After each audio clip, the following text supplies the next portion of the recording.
কি হয়েছে? মা গো, তোমার কাছে আমার ক্ষমা চাওয়ার মুখ নাই,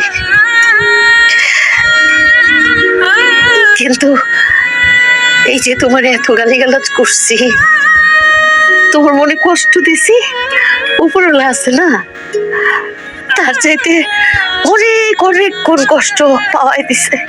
মা এসব বললেন না। মাশাআল্লাহ, এত মাটির মানুষ আল্লাহ তোমারে তৈরি করছে, এত মায়া দয়া দিয়া দোয়া করি মা, তুমি সারা জীবন এরকম মাটির মানুষ হয়ে থাকো। তোমার সেদিন আমি সাপ বলছিলাম, সাপ তুমি না মা, সাপ আমার গর্বের সন্তান ফাহাদ।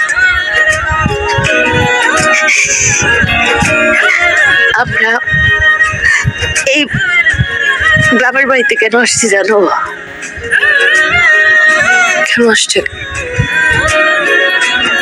আমার আমার ফাহাদ, সোনার টুকরা ছেলে ফাহাদ, সে তোমার শ্বশুরের সাথে ছল চাতুরি কইরা ওনার সিগনেচার নিয়া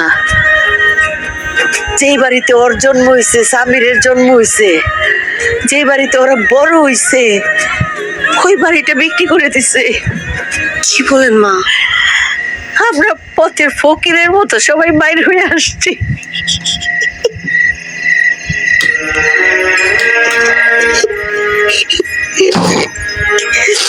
আমরা কোনোদিন চিন্তা করতে পারি নাই মা আমার ছেলে ফাহাদ এই কাজটা করবে। মানে আরেকটা কথা বলি, বড় বৌমার উপরে তুমি রাগ রাখো না, সে যা কিছু করছে আমার ফাহাদরে পাওয়ার জন্য করছে। সে তার স্বামীরে ভালোবাসে, আমি বুঝতে পারছি কোথায় কোন ভুল হয়েছে, আমি বুঝতে পারছি। আমি সবার পক্ষ থেকে তোমার কাছে মাপ চাইলাম মা, সবার পক্ষ থেকে মাপ বললেন না মা, মাদের কাছে মাফ চাওয়াটা মানায় না, মারা সবসময় ঠিক থাকে। অনেক অনেক দোয়া মা, অনেক অনেক দোয়া।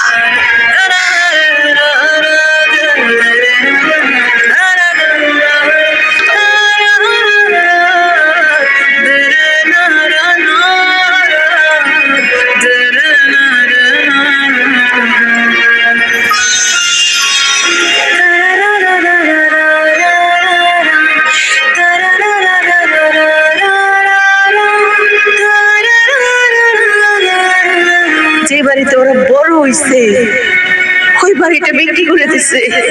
আমরা পথের ফকিরের মতো সবাই বাইরে হয়ে আসছি।